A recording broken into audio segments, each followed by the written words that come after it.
Halo sobat-sobat semuanya, sobat-sobat David Dorcas Official. Jumpa lagi dengan saya ya. Saya David Napitupulu.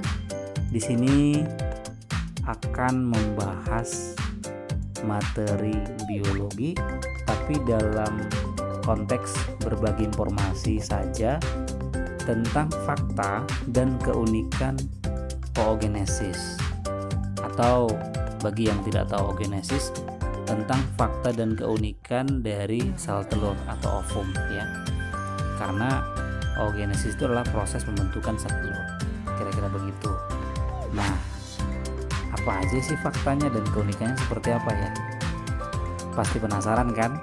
Jadi tetap stay tune di sini, disimak informasi mengenai oogenesis. Mungkin yang setahu saya dulu seperti ini, ternyata setelah saya baca berbagai sumber, ternyata ada hal yang unik yang mau saya bagikan di sini, makanya saya buat konten ini. Oke, semoga bermanfaat. Jangan lupa dukung terus channel saya dengan cara klik tombol subscribe, kemudian di like dan di komen.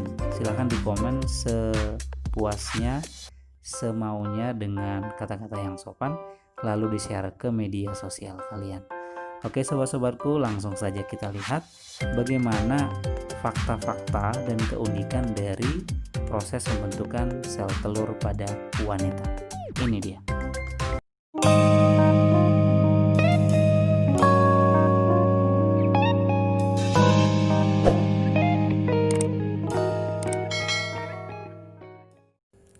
Baik sobat-sobatku, sebelum kita masuk ke fakta dan keunikan dari oogenesis ini, harus tahu dulu pengertian dari oogenesis. Memang tadi di awal sudah saya singgung sedikit ya. Jadi oogenesis itu artinya adalah proses pembentukan sel telur atau ovum di dalam ovarium wanita.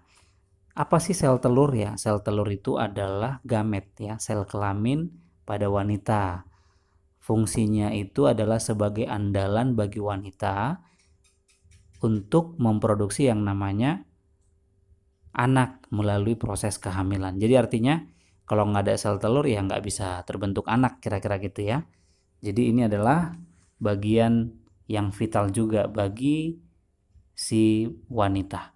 Nah, jadi mengenai oogenesis ini, bagaimana proses pembentukannya itu, itulah yang mau saya bahas. Saya bagikan beberapa fakta yang menurut saya sih itu kategori unik ya. Unik dibandingkan dengan pria, agak berbeda. Kemudian ada hal yang menarik gitu. Nah, kita mulai yang pertama, gak usah lama-lama ya, langsung aja yang pertama. Yang pertama itu adalah proses oogenesis pada wanita hanya terjadi satu kali seumur hidup. Maksudnya gimana nih? Jadi gini, misalnya ada wanita namanya si Putri. Jadi contoh ya, proses pembentukan ovumnya itu dia ovumnya itu sekitar 7 juta contoh. Ya udah 7 juta nanti untuk selama dia hidup, seumur hidup dia 7 juta udah selesai gitu. Jadi kalau misalnya udah habis 7 juta selesai, dia tidak akan memproduksi sel telur lagi, alias dia akan mengalami menopause istilahnya. Beda dengan pria, kalau pria kan misalnya 7 juta nih contoh si David 7 juta spermanya. Setelah misalnya udah habis, nanti bisa diproduksi lagi spermanya gitu. Makanya kalau dia pria, produksi gametnya itu secara berkala. Tapi kalau dia si wanita ini sekali seumur hidup gitu ya. Itu hal yang unik menurut saya. Dia sekali seumur hidup aja ya, sekali pakai udah selesai gitu ya. Ibaratnya seperti itu. Makanya wanita itu ada masa menopause, artinya masa di mana si wanita tersebut tidak memproduksi yang namanya ovum lagi. Contoh sekitar lebih kurang ya, ini misalnya 40 tahun ke atas. Si Putri tadi, wanita tadi itu tidak memproduksi lagi karena ketika pas di usia 40 udah habis deh yang 7 juta tadi. Karena di awal kan diproduksi 7 juta, contohnya ini contoh ya. Itu yang pertama. Kita masuk fakta yang kedua. Fakta yang kedua adalah ini mengenai waktu atau kapan sebenarnya oogenesis itu dimulai. Kalau dulu saya mikirnya oogenesis itu ya itu waktu pubertas gitu ya. Ternyata tidak ya. Ternyata tidak sobat-sobatku. Jadi faktanya adalah proses oogenesis atau pembentukan ovum itu dimulai sejak janin. Artinya wanita tadi yang masih di dalam kandungan ibunya, di situ sudah terbentuk proses awal yang namanya oogenesis.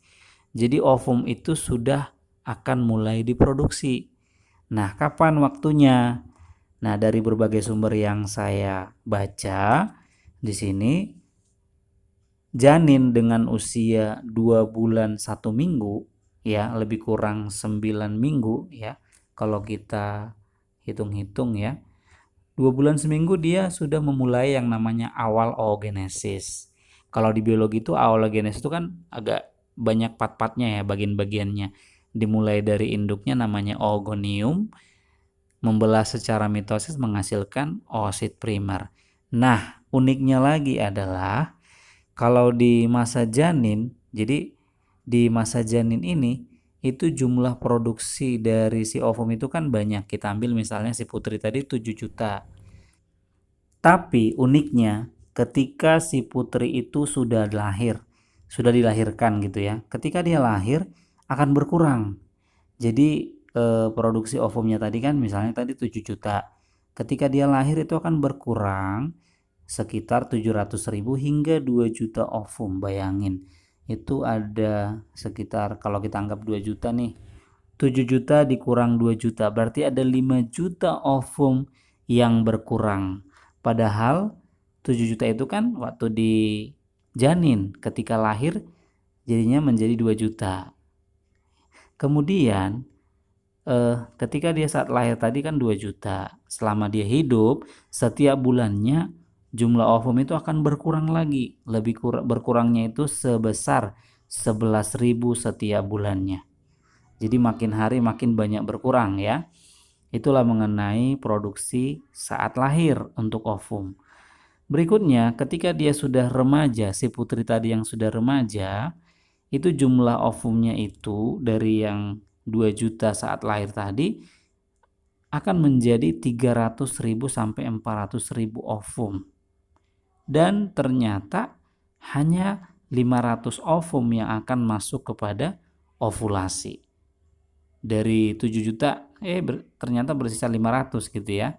Kemudian ketika dia sudah pubertas, ketika dia sudah beranjak dewasa, ketika dia sudah menghasilkan yang namanya ovum, itu akan berkurang ovumnya per bulannya itu tahu berapa? 1.000. Jadi ada banyak pengurangan dari sumber yang saya baca-baca gitu kan. Untuk si wanita ini banyak pengurangan jumlah ovum yang terjadi selama dia hidup. Nah, itu uniknya. Pengurangannya pun cukup drastis ya. Sangat drastis. Sangat tinggi pengurangannya. Sangat berbanding terbalik dengan pria ya. Kalau pria produksi gametnya, produksi spermanya itu selalu ada ya. Selalu ada dengan ketentuan yang berkala gitu ya. Nah, kalau dia si wanita tidak. Nah, itu dia keunikan pada proses oogenesis si wanita ini. Tapi jangan khawatir karena untuk si wanita kan untuk menghasilkan yang namanya anak melalui kehamilannya, dia hanya membutuhkan satu ovum saja yang siap menunggu di tuba falopi untuk dibuahi oleh si sperma. Jadi kalau misalnya sudah oke, satu-satunya dibuahi, maka akan terbentuk yang namanya kehamilan.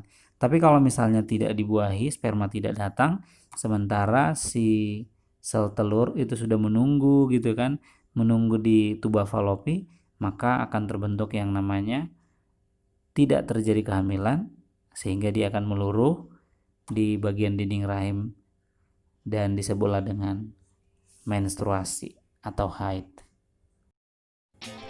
Oke sobat-sobatku, cukup sekian dulu untuk pembahasan mengenai informasi oogenesis yang terjadi pada wanita. Semoga bermanfaat. Semoga mendapatkan informasi yang baru, pengetahuan yang baru, dan sukses buat kita semuanya.